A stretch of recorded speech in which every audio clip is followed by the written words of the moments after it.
evening, everybody. My name is Kevin Moss. Tonight, I want to talk a little bit about my mother. Mom, I stand before you as your firstborn, as the person who has seen you through the highest of highs and the lowest of lows. To everyone here,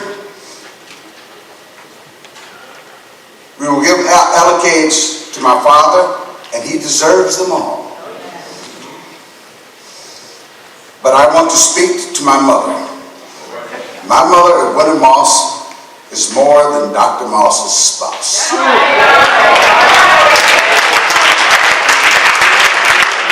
Her biography is not just who she married. Her biography is bigger than the title of wife and mother. My mother is a courageous woman. I guess the best word is fierce. I know what other people do not know. She made a choice years ago to leave a painful and troubled marriage with only a pillowcase filled with clothes in one hand and me, her firstborn, in the other. Only a fierce woman, a woman of courage, could dare break free from the box of which society believed a woman was supposed to be during a time when the voice of women was often silenced. You were the space of safety and security for me during that confusing time. My mother, Otis Moss, found employment in Atlanta, Georgia, after this courageous choice at the headquarters of the Southern Christian Leadership Conference, SCLC, because our society loves to dismiss women who are not elevated like men of that time because of the job title secretary. But you were in the meetings, helping with the planning and organizing groups and offering suggestions when Dr. Martin Luther King was assassinated. You and a team of women were dispatched to the home of Coretta Scott King to help prepare for the funeral. The team fielded calls, engaged the press, counseled the family, and provided protection against people attempting to exploit their vulnerable moment. My mother, Otis Moss, married Dr. Otis Moss Jr. as a result of a blended family was born.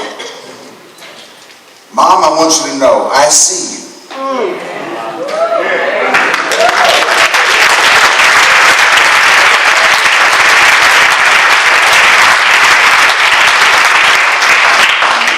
I saw you take the weight of a church community and church folk who did everything to subtly slight you,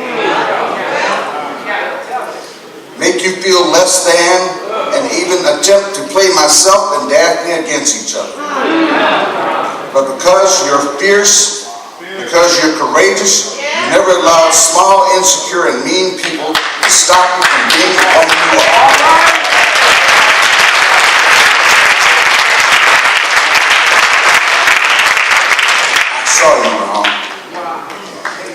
Become a successful businesswoman with Mary Kay Cosmetics as a director in the Midwestern sales. By the way, thank you for letting me drive your pink car.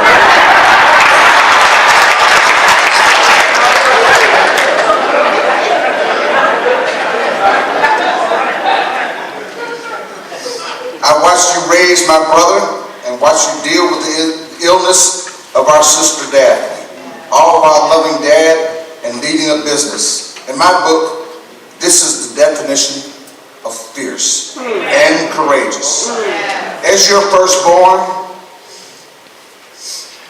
I see you and have seen you, and today you do not have to stand in the shadow as the wife. You, Otis Moss, stand in the light with your husband, Otis Moss Jr., and we, your children, give you flowers today while you can still smell them. My sister Daphne, who's with us in spirit, and my little brother Otis, who's next to me.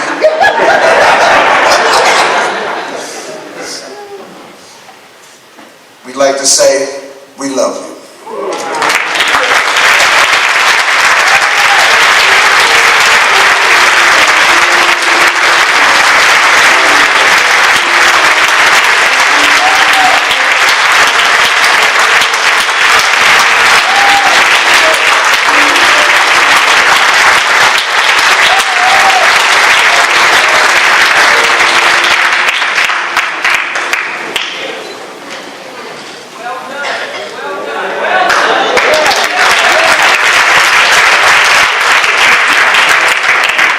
Kevin's little brother.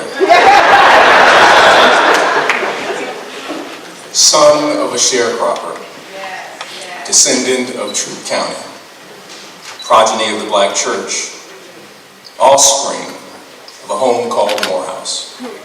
As Kevin has already articulated, we see you, Mom, and we see you, Dad. I'm charged to say on behalf of Kevin, Daphne, Liz, Monica, Alexis, Andre, Kevin Jr., Elijah, Michaela, Nicaela, and Laura, we see you. Your very infancy was bathed in the muddy waters of trauma curated by the America's most widespread unvaccinated virus called COVID-19. We see you. As a boy and not yet a man, in the eyes of the law, you were forced to scan a southern landscape peppered with strange fruit and crops fertilized by an American agony shaped by a Confederate mythology masquerading as truth. As you stood looking upon the wreckage of your circumstances, the death of your mother, the death of your father, you made a choice, an improbable choice, an unlikely choice. You made the choice to love. This virtue became a sacred social contract by which your ministry would be rooted. Love. Romantic love, familiar love, agape love, justice-seeking love, redemptive love, liberating love, emancipatory love, reconciling love, unconditional love, ultimately Christ-centered love. Your ministry is not about how you preach, it's what you preach. You are not expository or narrative, thematic or theological. Your preaching is a love homiletic, seasoned with redemptive rhetoric. Your ministry is a Charlie Mingus baseline of Black affirmation and Black aesthetic beauty.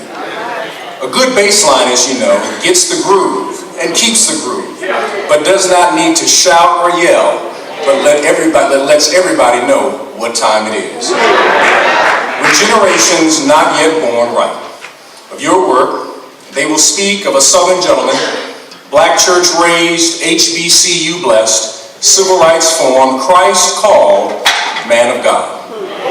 Today we, as a family, rise to salute a fierce and courageous woman, Edwina Moss. We rise and salute a loving man. I ask at this moment that the family will stand at this time, that we stand together to salute you. Alexis, you need to stand there. Come on, Andre. There we go. Stand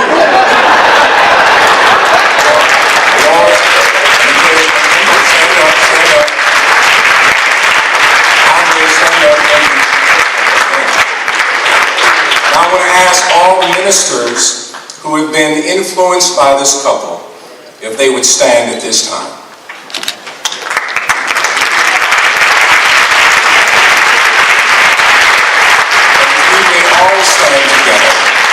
We salute both of you.